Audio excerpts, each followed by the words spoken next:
Welcome to this explainer. We absolutely love taking fascinating sources and breaking them down so you can see the hidden mechanics of the world around us.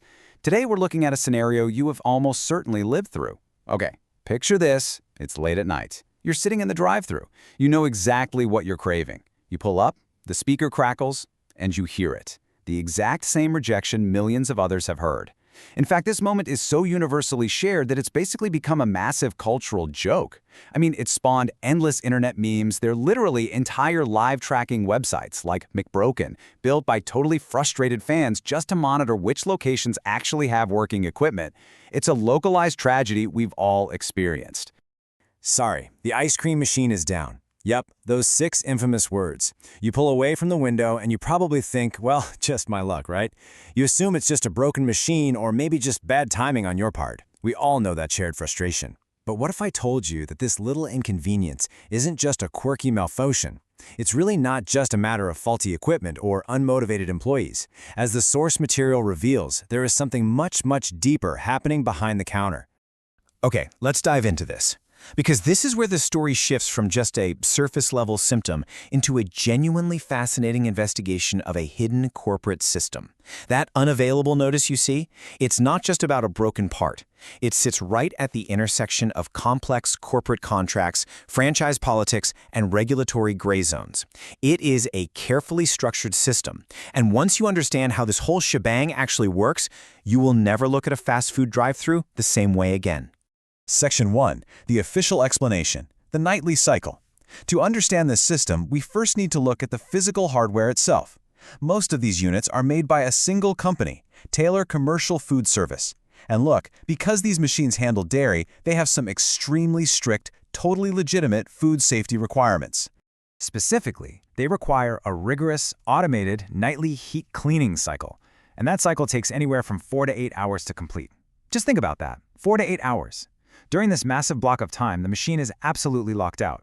That huge window is the official explanation for why you can't get your McFlurry. The restaurant is cleaning it. It's a food safety requirement. Nothing sinister at all, right? But here's the catch. Outside of that cleaning window, the machines also just break down a lot. And this is where we uncover a really crucial detail. When the machine breaks down, it doesn't just tell the user what's wrong in plain English. No way. Instead, it displays a proprietary error code. The employee standing right in front of it can't interpret the code. Even the franchise owner, who spent tens of thousands of their own dollars to buy the machine, cannot decipher it. It's like a giant puzzle they aren't allowed to solve. The code can only be read and cleared by a Taylor-certified technician. You literally cannot fix what you aren't allowed to understand. Section 2. The hidden repair system, monopolies and rebellion. You know, when an entrepreneur actually buys a franchise, they are legally buying into a heavily regulated ecosystem of approved equipment and approved service providers. This creates an incredibly unbalanced dynamic. Just look at the contrast here. On one side, you have the franchise owner. They have extremely limited options. They can't access their own machine's internal diagnostics, so they are forced to wait hours, sometimes even days, for an approved repair. And the whole time, they are bleeding high-margin revenue. On the other side, the Taylor technician holds all the cards. They have exclusive authorization to interpret those proprietary codes. They are the sole providers who can clear the errors. The franchise owner is essentially held hostage by this authorized repair ecosystem. Now, what's really interesting about this slide is how a team of engineers built a brilliantly simple workaround to break this exact bottleneck. A company called Kytch developed a small device that did 3 incredible things. First, it attached directly to the Taylor machine. Second, it read the internal machine data. And third, this was the real game changer, it sent real-time diagnostics to the franchise owner in plain English. Suddenly, owners were empowered.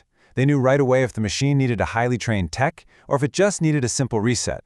As you can imagine, franchise owners absolutely loved it. But the corporate response was swift. McDonald's moved to block the Kytch device from their restaurants.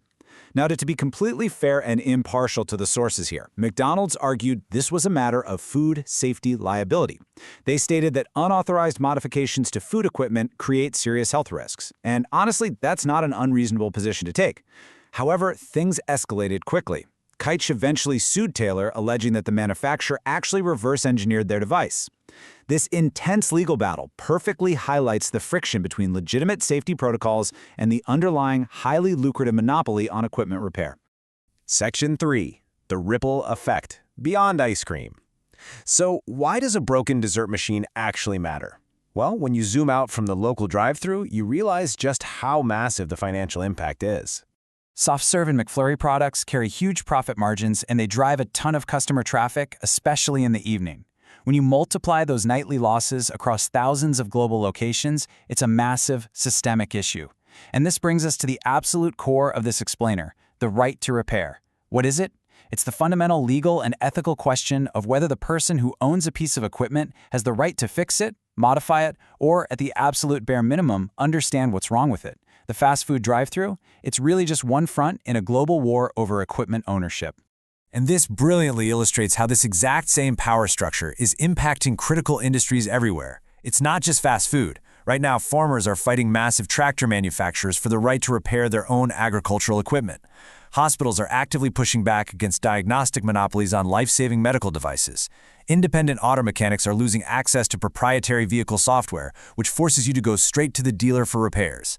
The ice cream machine isn't just some quirky footnote. It's a highly visible example of a power structure where ownership and control have been quietly but very deliberately separated. Section 4. Who runs the restaurant? Let's bring this all back to the franchise owner for a second. These owners are supposed to be independent entrepreneurs taking on financial risks, right? They hire the staff, they manage the day-to-day, yet the degree of control they actually have is severely constrained from the top down. The machine is a metaphor. What looks like a simple, faulty ice cream maker on the surface is actually a deliberate web of contracts, carefully maintained corporate leverage, and separated ownership. When the machine goes down, sure, it might genuinely be cleaning itself. Or it might be a proprietary error code locking out the very person who bought the machine. It's a system where the manufacturer retains absolute leverage long after the initial sale is made. Most of this is completely legal. Most of it is highly deliberate, and almost none of it is accidental. So the next time you're denied your late-night dessert, I want you to look right past the surface of that everyday inconvenience. It really begs the question, who actually controls the hidden systems shaping modern life? When ownership no longer equals control, who really holds the power? Think about that the next time you encounter a seemingly inexplicable breakdown in our modern infrastructure. Thank you so much for joining me for this explainer. If you want to continue understanding the hidden architecture of the world around us, make sure to subscribe for more deep dives. See you next time.